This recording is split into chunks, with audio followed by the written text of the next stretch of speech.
নমস্কার বন্ধুরা, মিনু ছোট রান্নাঘরে সকলকে জানাই স্বাগত। চলে এসেছি আজ বাঙালির পছন্দের একটা রেসিপি নিয়ে।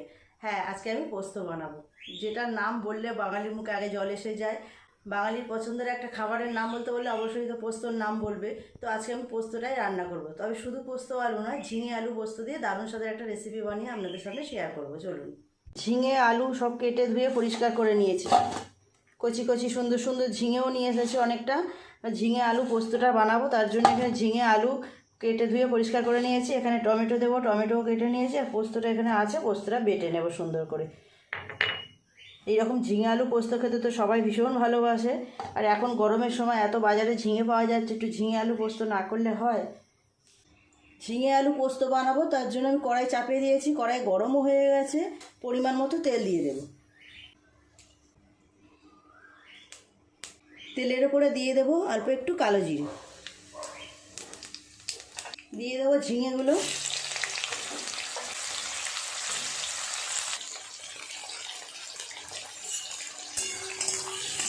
একটু নেড়ে চেড়ে নেবো ঝিঙেগুলো, তারপর এরপর আলুগুলো দিয়ে দেবো।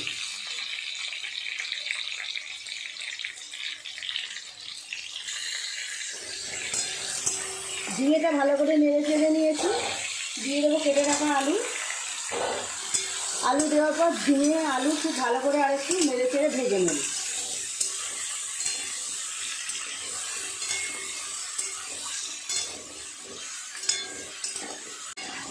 ঝিঙে আলু খুব ভালোভাবে নেড়ে চেড়ে ভেজে নিয়েছি। এরপর দিয়ে দেবো হলুদ গুঁড়ো, 1 চামচ পরিমাণ হলুদ গুঁড়ো। লঙ্কা গুঁড়ো দেবো 1 চামচের একটু কম। দিয়ে দেবো পোস্ত বাটা। পোস্তর সঙ্গে আমি টমেটোটাও পেস্ট করে নিয়েছি।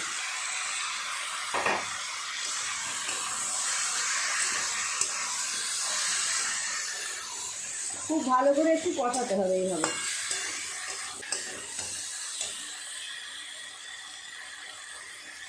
দিয়ে দেবো স্বাদ মতো নুন, আরও অল্প একটু নুন দেবো। দেবো 1 চামচ পরিমাণ চিনি, খুব অল্প। একটু ভালো করে সমস্ত সবজির সাথে মশলাটাকে কষিয়ে নেব। পোস্ত রান্না করার সময় কিন্তু খুব সুন্দর একটা গন্ধ বের হয়।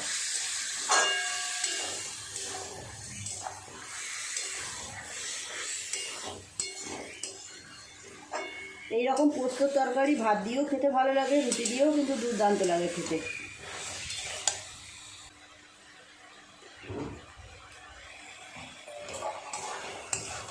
পোস্ত দেওয়ার পর খুব ভালো করে কষিয়ে নিয়েছি ঝিঙে আলুর সাথে মশলাটা।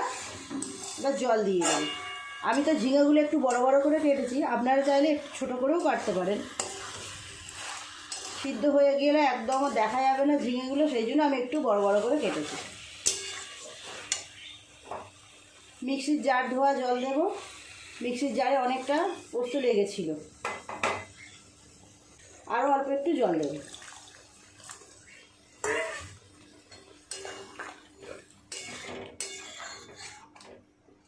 একটু চাপা দিয়ে দেবো, খুব ভালোভাবে নরম হয়ে যাবে তাড়াতাড়ি। পোস্ত রান্না করতে বেশি সময়ও লাগে না, আর খুব কম মশলায় হয়েও যায়। শুধু নুন, লঙ্কা, হলুদ, একটু পোস্ত, এই আর অন্য কোনো রকম মশলা এতে দরকার হয় না। এতেই কিন্তু দুর্দান্ত স্বাদ হয়। চাপা দিয়ে দেবো, কিছুক্ষণ এরকম চাপা দেওয়া থাক। ঢাকাটা এবার খুলে দেখি কেমন সিদ্ধ হলো ঝিঙে আলু।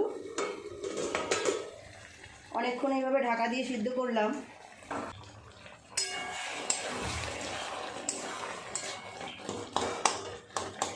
ঝিঙে আলু সিদ্ধ হতে এমনিই বেশি সময় লাগে না, ছোটো ছোটো করে তো কাটা হয়ে গেছে। এই রকম গ্রেভি নামাবো, একদম শুকনো করবো না, এই রকমই খেতে বেশি ভালো লাগে। এইরকম নামাবো, হালকা রস রস থাকবে। উপর থেকে অল্প একটু সর্ষের তেল ছড়িয়ে দেবো।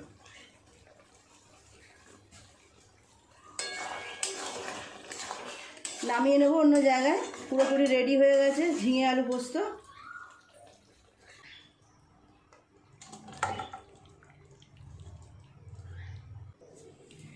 দেখুন বন্ধুরা, তৈরি হয়ে গেল ঝিঙে আলু পোস্ত, বাঙালির খুব পছন্দের একটা রেসিপি। কেমন লাগছে বলুন? এই রেসিপি দিয়েই শুধু ভাত খাওয়া হয়ে যাবে, এর সাথে আর অন্য কোনো কিছু না হলেও চলবে। দুর্দান্ত গন্ধও বেরোচ্ছে। কেমন লাগলো বন্ধুরা কমেন্ট করে জানাতে ভুলবেন না। ভালো লাগলে একটা লাইক করে দেবেন।